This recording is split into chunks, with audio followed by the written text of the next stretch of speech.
السلام عليكم ورحمة الله وبركاته. رياض الصالحين حديث نمبر 32. وعن أبي هريرة رضي الله عنه أن رسول الله صلى الله عليه وسلم قال: يقول الله تعالى: ما لعبد المؤمن عندي جزاء إذا قبضت صفيه من أهل الدنيا ثم احتسبه إلا الجنة. ഇതൊരു ഖുദ്സിയായ ഹദീസാണ്. ഖുദ്സിയായ ഹദീസ് എന്ന് പറഞ്ഞാൽ അല്ലാഹു റബ്ബ് സുബ്ഹാനഹു വ തആല നേരിട്ട് പറഞ്ഞതായി നബി സല്ലല്ലാഹു അലൈഹി വസല്ലമ തങ്ങൾ പറഞ്ഞ ഹദീസുകൾക്കാണ് ഖുദ്സിയായ ഹദീസ് എന്ന് പറയുന്നത്.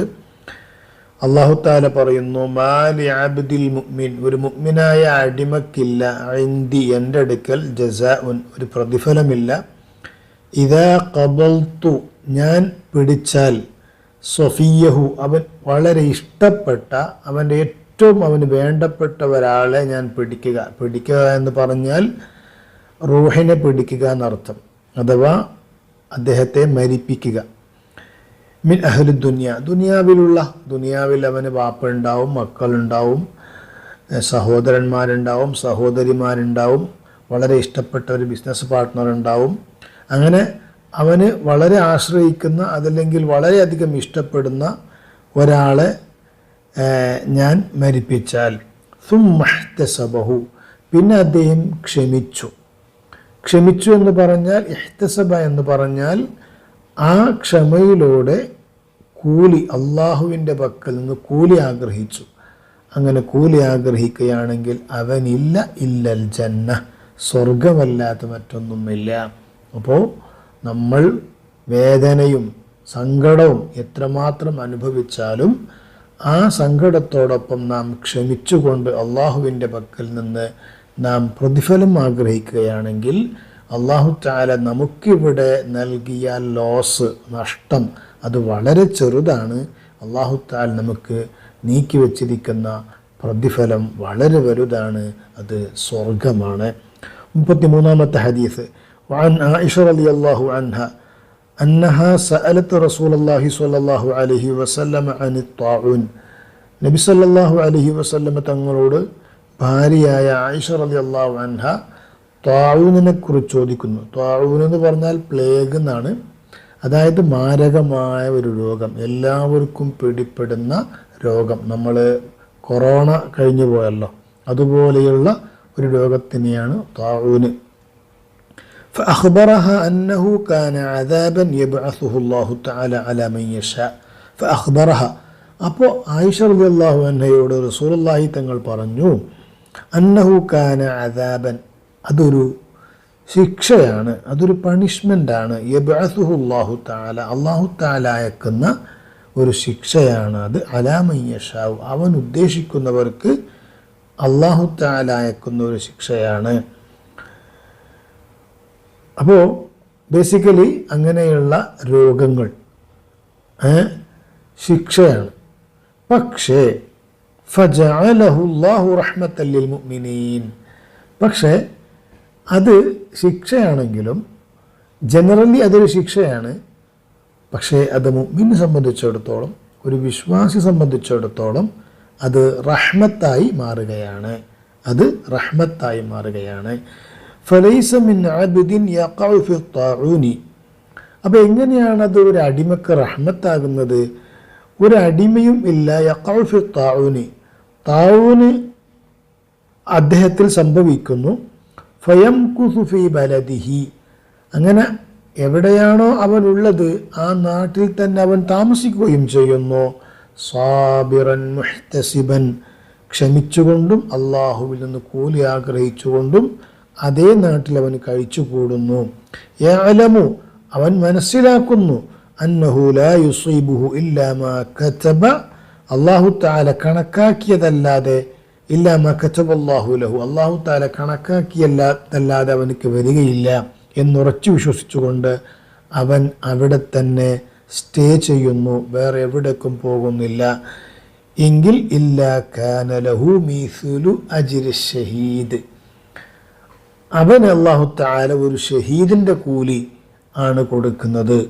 അഥവാ യുദ്ധത്തിൽ രക്തസാക്ഷിയായവന് എന്ത് കൂലിയാണോ കൊടുക്കുന്നത് ആ കൂലിയാണ് പ്ലേഗ് പോലെയുള്ള വലിയ മാരകമായ രോഗം പിടിപെട്ട് ആ രോഗം അതിൽ വന്നിട്ട് അതിന് ക്ഷമിച്ചുകൊണ്ട് അള്ളാഹുവിൽ നിന്ന് കൂലി ആഗ്രഹിച്ചുകൊണ്ട് ക്ഷമിക്കുകയാണെങ്കിൽ അള്ളാഹു താല തീർച്ചയായിട്ടും ഷഹീദിൻ്റെ കൂലി എന്ന് പറഞ്ഞാൽ അറിയാലോ, ഹിസാബില്ലാതെ സ്വർഗത്തിൽ കടക്കും. ഷഹീദിന് ഒരുപാട് പ്രത്യേകതകളുണ്ട്. ആ കൂലി തന്നെ നൽകും. അപ്പോൾ നമുക്ക് എത്ര വലിയ വിഷമം, എത്ര വലിയ രോഗം വന്നാലും ആ രോഗം നാം ആ രോഗത്തെക്കുറിച്ച് അള്ളാഹുവിനോട് കംപ്ലൈൻറ്റ് പറയുകയാണെങ്കിൽ, എന്തിനാണ് അള്ളാഹ് നീ എനിക്ക് മാത്രം ഇങ്ങനെ നൽകുന്നത്? ഞാൻ നല്ല ഡയറ്റും നല്ല ജിമ്മിൽ പോകുന്ന ആളും എല്ലാ മരുന്നും കഴിക്കുന്ന നല്ല ചെക്കപ്പൊക്കെ നടത്തുന്ന എനിക്കെന്തിനാണ് ഈ രോഗം എന്ന് അള്ളാഹുവിനോട് തിരിച്ചോദിക്കുകയാണെങ്കിൽ, ഒരു കംപ്ലൈൻറ്റ് പറയുകയാണെങ്കിൽ അതിനർത്ഥം അവന് ക്ഷമയില്ല എന്നാണ് അർത്ഥം. ക്ഷമയുള്ളവൻ രോഗം വരുമ്പോൾ അള്ളാഹുവിൽ കൂലി ആഗ്രഹിച്ചുകൊണ്ട്, അള്ളാഹുവിൻ്റെ ഭാഗത്തുനിന്ന് കൂലി ആഗ്രഹിച്ചുകൊണ്ട്, എനിക്ക് അള്ളാഹു താല കണക്കാക്കിയ ഈ രോഗം ഞാനത് സഹിക്കുന്നു. അതേസമയം ഷിഫായിന് വേണ്ടി ദുആ ചെയ്യുന്നു, ഷിഫായിന് വേണ്ടിയുള്ള കാര്യങ്ങളൊക്കെ ചെയ്യുന്നു. അതൊന്നും അതിനെതിരല്ല.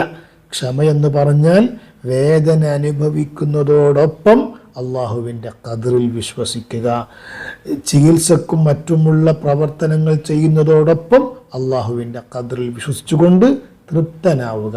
അതാണ് ക്ഷമയെന്ന് പറഞ്ഞാൽ. മറ്റൊരു ഹദീസിൽ കാണാം, 34-ാമത്തേതാണ്.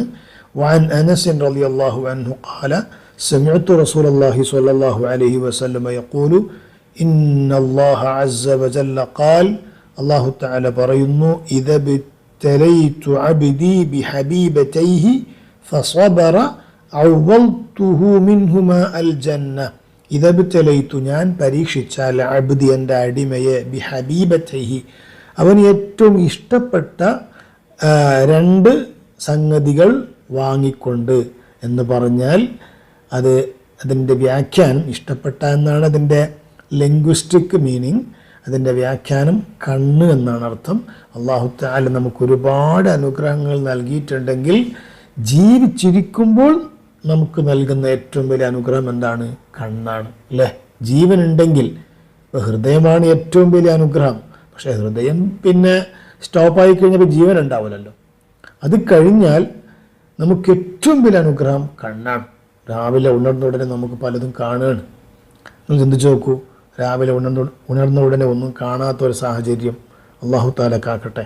അപ്പോൾ ആ കണ്ണ്, രണ്ട് കണ്ണ് അദ്ദേഹത്തിന് കൊടുത്തിട്ടുണ്ട്. ആ കണ്ണിൻ്റെ കാഴ്ച അല്ലാഹു തആല തിരിച്ചെടുത്തു. ആ നിലക്കുള്ള ഏറ്റവും വലിയ പരീക്ഷണം ഒരു മനുഷ്യന് ലഭിക്കാൻ പറ്റുന്ന ഏറ്റവും വലിയൊരു വേദന അതാണല്ലോ. ആ ഒരു വേദന, ആ ഒരു പരീക്ഷണം കൊടുത്തിട്ട് ഫസ്വബറ, അവൻ ക്ഷമിക്കുന്നു. അവൻ ക്ഷമിച്ചു എങ്കിൽ അവൽതുഹു, ഞാൻ അവന് പ്രതിഫലമായി നൽകും, മിൻഹുമ, ആ രണ്ടിൽ നിന്നും അൽ ജന്ന, ഞാൻ സ്വർഗം കൊടുക്കും. അപ്പോൾ ചെറിയ സംഗതിയൊന്നുമല്ല. നാം എപ്പോഴും അള്ളാഹുവിൽ നിന്നുള്ള പ്രതിഫലം ആഗ്രഹിച്ചുകൊണ്ട് നമുക്ക് എന്ത് തരത്തിലുള്ള നഷ്ടം, അത് ആരോഗ്യമാകാം, ബിസിനസ്സാകാം, പണമാകാം, കച്ചവടമാകാം, കുടുംബമാകാം, എന്ത് നഷ്ടം സംഭവിച്ചാലും ആ നഷ്ടം സംഭവിക്കുമ്പോഴൊക്കെ അള്ളാഹുവിൽ പൂർണ്ണമായും നാം തവക്കുലാക്കി നമുക്ക് വേണ്ടി വരുന്ന പണികളൊക്കെ എടുത്ത് നാം പടച്ചവനിൽ തവക്കുലാക്കി ക്ഷമിക്കുകയാണ്.